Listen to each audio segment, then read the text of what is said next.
Dr. Becker, we are getting so close to the end. I know everybody's anxiously awaiting to get to the end of the semester. This is the chapter 89, which is drugs for our ears.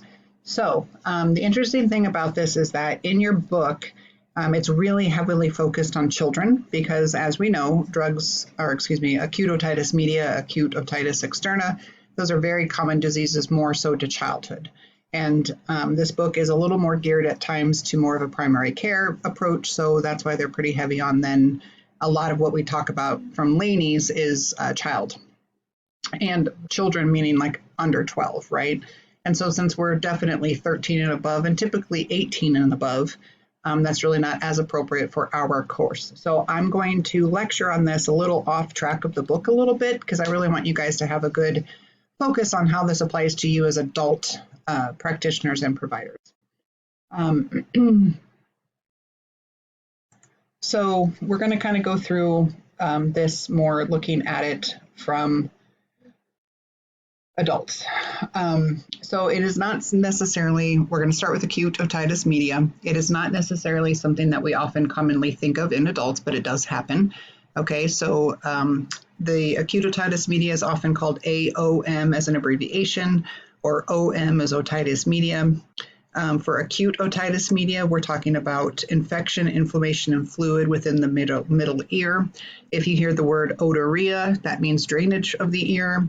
The word otalgia means ear pain. And so let's review a little bit of the physiology of the ear that would lend itself to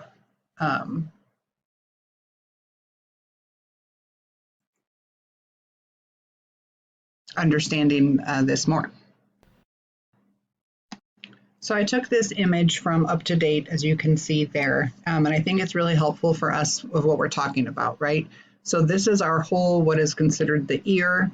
This is our outer ear. It's pretty much what you can see. Once you reach tympanic membrane, that becomes middle ear, and that goes all the way back in through here.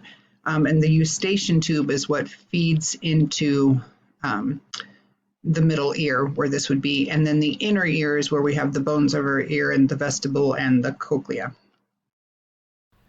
I also want to show you this approach. I just grabbed a random web image, but let's look at this, okay? So even as an infant and until childhood, toddlerhood, young children, you can see here that there's a difference in the eustachian tube anatomy and the inner ear. And really the child, if you look at, if you were to use like a line across here, this is very linear, and so easily this is something that could drain very easily into causing fluid, right? So fluid doesn't have a pressure gradient is what I'm trying to say. That's very different. Whereas as we grow and our anatomy changes, now this eustachian tube would almost have to, fluid from the sinuses or the nose or those things would have to pressure and build quite a bit until it's easily going to build up into the ear. So I hope this is helpful for you to just really see that part of the reason children get ear infections so much easier than adults is simply because of the anatomy of the ear and the eustachian. This from UpToDate is really showing us an adult. So if you had something here kind of connected to your sinuses and it started backing up, it has to build a higher pressure gradient before you're going to get fluid trapped and sitting in this middle ear here. Okay.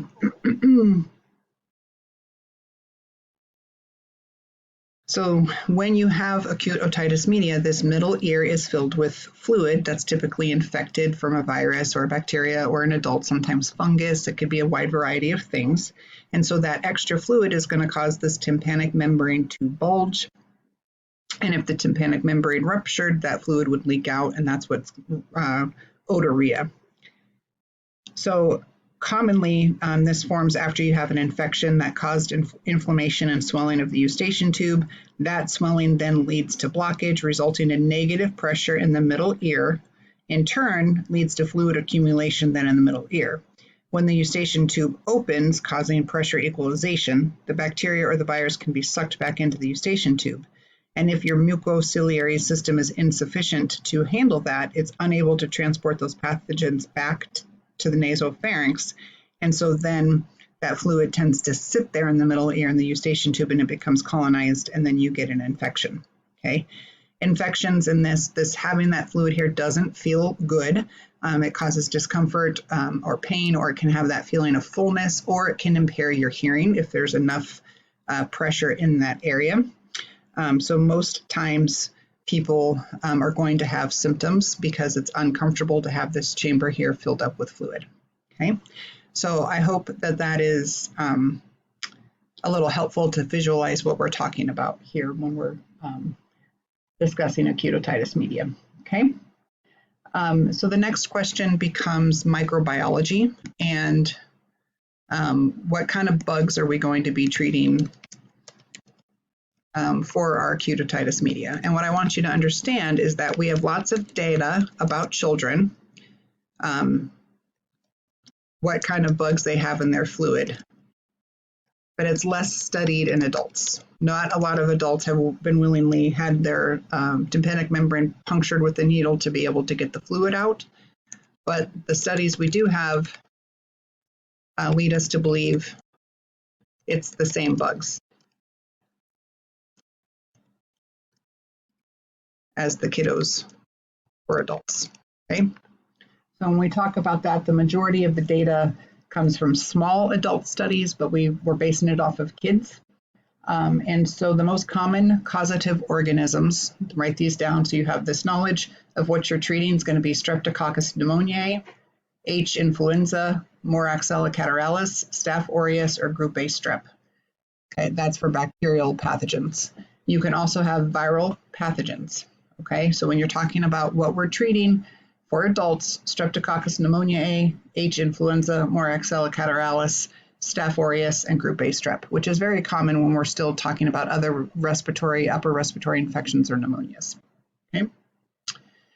The next question becomes, what are the factors that are contributing to adult otitis media? When you're talking about it for children, we talk about ear infections, all of those things could be risk factors for it. Kids go to daycare, they're exposed to all of those drugs, they get a viral respiratory infection, and because of their anatomy, that fluid settles behind the ear and they can very easily get an earache and a bacterial or viral infection. Okay. But for adults as well, the main contributing factors, number one, is very similar to that of children, which is also eustachian tube dysfunction, meaning that something in that anatomy is not working well and the fluid easily sits. Maybe it's narrowed, that tube is too narrowed, so fluid gets stuck in the middle ear. There could be a lot of different things.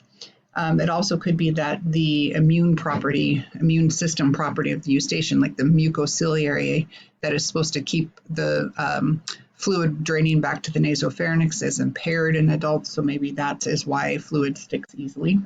And then the other risk factor for adults that we think about is anything that alters the eustachian tube or your anatomy, or things like previous head and neck radiation that could have caused some scarring tissue, or active tumors that are pressing on the eustachian tube, and some of those things. So typically in adults that get ear infections and they're older, like 60, 70, 80, 90s, it's oftentimes associated with they have another medical comorbidity or they were really sick with something else first. It's not as common for a healthy 40-year-old male to get an ear infection. Those are less common. But oftentimes, if you think about ear infections in the ill adult population, it is something we have to think about because they can happen as consequences of other diseases or issues. Okay. Let me fix that. Okay. These are the clinical practice guidelines that are really more geared toward children. So I'm cutting those out and we're going to kind of talk about it in our way. Okay.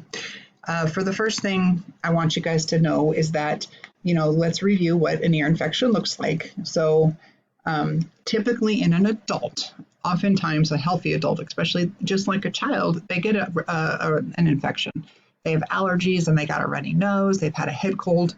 A very common presentation might be like, well, I've just had head congestion, like this cold for 10 days. I can't get rid of it, but now my ear hurts and it's full. You don't typically see a healthy 30-year-old male say, I'm in great health, great shape. I don't know. I just started having an earache, and then the only thing they have is acute otitis media. Can it happen? Yes.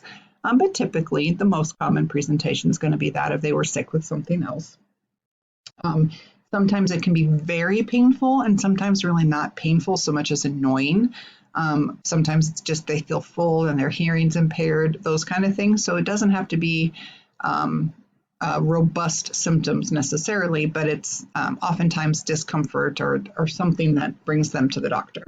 In order to diagnose it, you do need an otoscope, and you need to be able to visualize the tympanic membrane. And oftentimes, again, you're going to see the bulging tympanic membrane, reduced mobility of the tympanic membrane with pneumatic pressure. Oftentimes, you may see erythema of the tympanic membrane, and you can sometimes see partial or complete opacification, where it's weird back there and it just looks vastly different than a normal tympanic membrane. So how do we treat it for adults? Okay. When it talks about treatment for acute otitis media, they focus on the idea that you can use high-dose amoxicillin first, and then for antibiotic resistance, use the amoxicillin clavulanate. But that is more of a pediatric approach. Most clinical practice guidelines and societies agree that for adults, we start with the higher dose of amoxicillin clavulanate or the normal dose of amoxicillin clavulanate. Okay, so if you were to be asked a question of what's the standard treatment for acute otitis media in adults, it's amoxicillin with clavulanate, which is Augmentin. Now, I put this in here just for an FYI. I'm not going to ask you to know the difference, but I do want you to be aware, like as you go out into clinicals, typically Augmentin is 875/125 milligrams. So you get 875 milligrams of amoxicillin to the 125 milligrams of the clavulanate. But you can go at high doses for high-risk people, and that's where it's 2,000 milligrams of amoxicillin per 125 of the clavulanate. What I do want you to know is that it is typically for 10 days. So it's the normal 10-day course of amoxicillin clavulanate to treat acute otitis media for an adult. Okay. Other things that can mimic acute otitis media, just for your guys' general knowledge, could be a chronic effusion of the inner ear. Otitis externa is also something that you can have as well. And sometimes you can have herpes in the inner ear that causes a bad rash that is mistaken for just erythema. What do we do if patients have a penicillin allergy? Okay, it's our cephalosporins. So those, a lot of third generations are used, like cefpodoxime, or you can give ceftriaxone IV or IM for 3 days. If people truly, we think, have a legitimate severe penicillin allergy where we're worried about cross-reactivity even with the cephalosporins, you can think doxycycline, azithromycin, or fluoroquinolones, but those are not typically what we go to first. In adults, especially people that are immunocompromised, they can get some pretty funky bugs, and so if MRA is an issue, you would add Bactrim or doxycycline.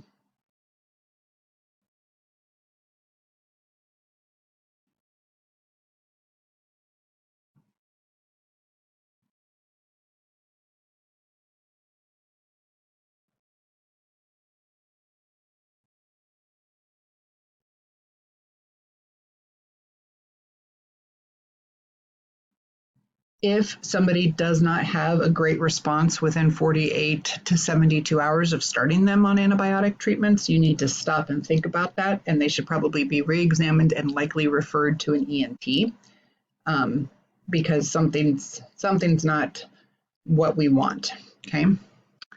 The other question that happens a lot with acute otitis media is, what do we do if we come across someone who now has a ruptured tympanic membrane from acute otitis media?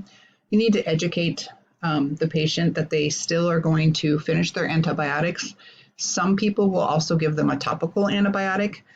Some people don't, but the big thing is that until there's documented healing of the tympanic membrane, the patient needs water precautions: no swimming, no diving, and no water with bathing or shower to be near the ear. And what you typically tell them to do is take Vaseline or Aquaphor around a cotton ball, make it nice and coated in that, and stick it in the ear so it creates a seal and you don't get water in there, because now you have open access to the middle ear and you don't want to enter a new pathogen from water. The other thing I just want to throw out there too for your guys' knowledge is when to refer. So when do you refer an adult acute otitis media to an ENT?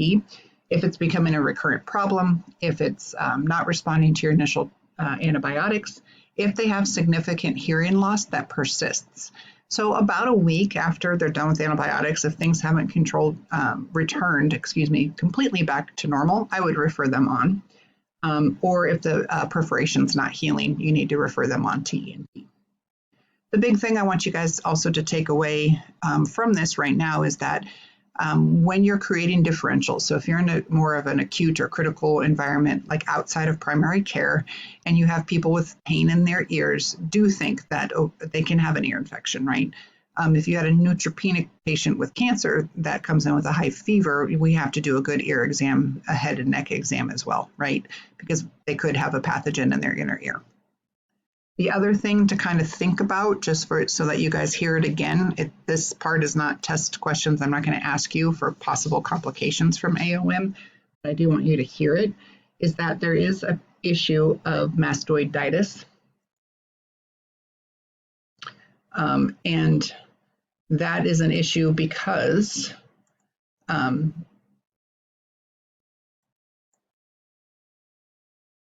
you have to think about if that is an infection now that we're dealing with an associated infection outside of the ear canal, then we need to think about it that way, right? That could be a bigger issue. That would be a reason I would refer to ENT for sure. The other thing is that you can get like sinus thrombosis from other issues that could lead to that being infected. There are things where bad enough infections could start eroding at the inner ear, some of those things. So you can have issues. You can also have an otitic meningitis that can happen. So there could be some pretty gnarly things associated with the ear in an immunocompromised adult. Remember, they can have fungal infections in there. People can have psoriasis that happens in their inner ear, or dermatologic things in the ear canal that then is hard to distinguish from AOM. So there's a lot of things to consider about acute otitis media in the adult. The next topic to consider is otitis media with effusion. So even after the infection part is healed, you can still have some fluid that's trapped there. But it's not causing any problems. It can maybe cause some muffled hearing, but no pain. And you do not retreat with antibiotics. And honestly, again, like I'm saying, if they were to have continued pain, then that's when I would say, well, then let's send you to ENT and figure out what to do with that for them.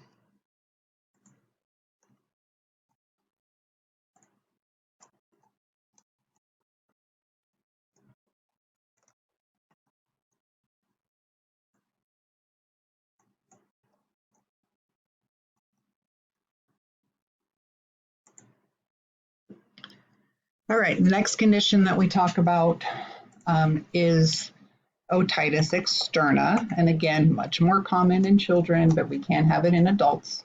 This is also affectionately called typically swimmer's ear, because that's really when you see it the most, is that you have an external infection that kind of sits in there and causes issues, and it can be very painful, which is why you have to be able to have an otoscope to make sure that you know what you're dealing with, right? So the usual cause for otitis externa is bacterial, and it can become quite problematic. Again, like I said, you could have psoriasis of the inner ear and you get that skin breakdown in there and they get a horrible secondary infection in there as well. So there's issues that can happen with acute otitis externa in adults that you don't typically see in the typical child thing. So I do think if you guys happen to have children and you read through this, you're going to learn a lot about ear stuff, but for the adults, it's a little different. Okay. Susceptibility to acute otitis externa typically means there's abrasion and excessive moisture. So there's some kind of roughing up of that protective layer of the skin, and then that excessive moisture brings bugs to the area, and you get issue. So it's not just swimming though. Sometimes people pick at the Q-tips in their ear too roughly and bleed or like really rough up the skin. Sometimes people have a nervous habit of itching their ear with their keys. Have you ever seen people do that? Like your keys are nasty, so you're taking something nasty with a sharp edge and scratching at that skin, or a pencil or a toothpick, or people that wear hearing aids or constant earplugs or earbuds, right? Certainly, if we're not taking good care of our inner earbud headphones, you could be irritating the skin enough, and then if you're not cleaning them, you're introducing a bacteria. So that's true, or things that we need to do.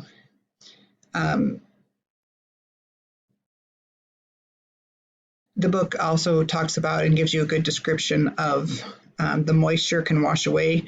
That's typically what happens in swimming, is that you put so much water in that inner ear that water washed away your protective layer of like earwax, and then the keratin debris in your eustachian or your external ear auditory canal is able to absorb water, and you create this perfect environment for bacterial infection. It can be very painful. In my experience, otitis externa for children is more painful than for adults in my family practice times, for sure. So that's something to consider or think about, because to me, it's true. That oftentimes if they are like really wigging out because of the otitis or of ear pain, oftentimes in kids, it's otitis externa, something to think about. Okay, so treatment for otitis externa, 2% solution of acetic acid plus alcohol as ear drops is an option.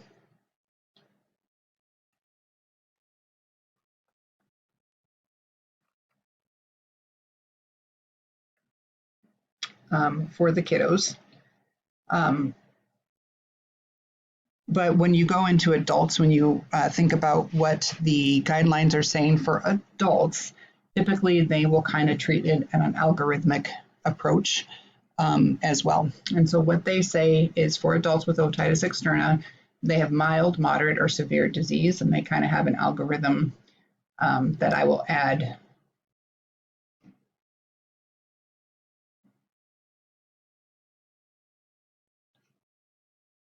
here in a minute as well. It'll be, yeah, I can't get it to load right now to this, but so it really works on, first of all, if the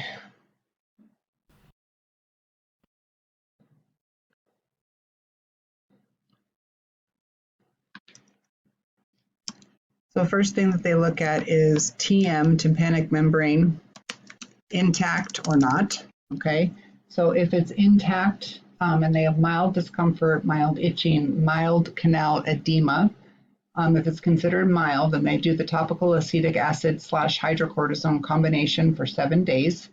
And they would only obtain a culture from the ear canal if worsening or not improving after 7 days. Okay. If it's moderate with an intact membrane, they still do the topical acidic antibiotic / glucocorticoid combination for 7 days. So that's like cyprohydrocortisone. Or the neomycin polymyxin B hydrocortisone for 7 days, and then same thing, you would refer to the ENT. So the milder cases, they use the acetic acid, and the steroid is a milder one at hydrocortisone. But if it's a more moderate, meaning they have pretty good pain, itching, and the canal is even partially occluded, that's when you get the Cipro with hydrocortisone or a glucocorticoid that's a little bit higher antibiotic. Okay. Now, if your membrane is not intact, okay, it perforated, then you get a topical fluoroquinolone for 7 days. It can be ciprofloxacin, ofloxacin, or even ciprodexamethasone. And if it's not better after that treatment, they go to an ENT, because you have to obtain culture from the ear canal then, and they do a whole different regimen at that. So most all otitis externas from the adults can be started outside of ENT, but certainly if after 7 days they're not getting better, they usually get referred to an ENT. Okay. If they can't take a fluoroquinolone and they have a ruptured membrane and they can't take a fluoroquinolone, then they need to go in ENT, right? Because now we need a whole different regimen of things. okay? And some of them need analgesia because otitis externa can be really, really uncomfortable, okay? If somebody had severe disease, like they were in agony and their canal is so swollen that you can't actually see, okay, or they're like immunocompromised and they're that bad, that needs to go to an ENT, okay? Does that make sense? I hope. So typically most people that get otitis externa as an adult, 13 and over, we have an algorithm that we can treat with acetic acid or an antibiotic drops with steroids, okay, for the 7 to 14 days. But if they're not getting better, they need to go to the ENT. But if you have such severe otitis externa that you can't see the canal or see through the canal, like both sides of the canal are touching, there's so much swelling, it's so exquisitely tender that they can't even allow you to touch their outer ear. And especially if they're immunocompromised and it's that bad, that's a whole different ball of wax, and that does need to go to an ENT. Those are emergent situations, and that is something that we wouldn't muck around with, okay? Because you can develop what they call malignant otitis externa or necrotizing external otitis, and so that's a whole different thing. Now we're worried about an invasive infection that can actually go into the bone and cause osteomyelitis and really have bad outcomes. So we don't muck around with that, okay? If you have any thought that this could be malignant otitis externa, you need to have them be seen by an ENT. Oftentimes it's CT scan of the head and the sinuses, like that's a whole different ball of wax, okay? For children, this is what they talked about. Remember that even a 13 or 16-year-old, we really should not give the fluoroquinolones because of tendon rupture, okay? They go about otitis externa prevention, and this also goes into adults, right? Dry your external auditory canal, tip your head after swimming and showering, and dry it out with a towel. Do not remove earwax. If you're getting otitis externa regularly and you make a lot of earwax, quit cleaning out your ears, and then do not use the earbuds anymore, right? So if you have someone with bad ears and they've had bad infections and they keep getting otitis externa and they're 23 years old, then maybe they shouldn't use earbuds. They should use headphones. They should use earplugs when they're going to go swimming, some of those things. So that's important to know. And again, I put this slide in here because we already talked about the necrotizing or malignant, but remember that you can have otomycosis and you can get some really gnarly fungal otitis externa, and that's no fun. I've seen that in a couple of urgent care situations. Actually, I'm going to Google that and let's see if we can find a cool image. I've seen this in walk-in clinics, and everybody that I had seen it in is people that were diabetic. So I've seen something similar to this, and it was that fungal, it looked like mold in there, and you can also have mold. I have seen that in the ear, and I've seen something a little more like this in the outer ear, and like that's disgusting. Like you put the otoscope in and you're like, well, this isn't good, right? So that was pretty gnarly. I do want to show you that even out into the outer ear, I actually had a patient also in a walk-in clinic that had really bad psoriasis, and that was affecting the ear. And so the outer ear looked a lot like this, but then on the inside it looked a lot like this with this fungal overgrowth. And I admitted them to the hospital for ENT because they also were having some fevers and excruciating pain. So this is just helping if you're watching this and not just listening to it to kind of see what some of that stuff can look like for the ears. Let's get you back to this lecture here. So that is kind of covering most of our ear. So I really hit the things that I want you guys to know from an adult perspective, and that's what I would like for you to focus on for this chapter. As always, please reach out if you have any questions or concerns. All right, bye.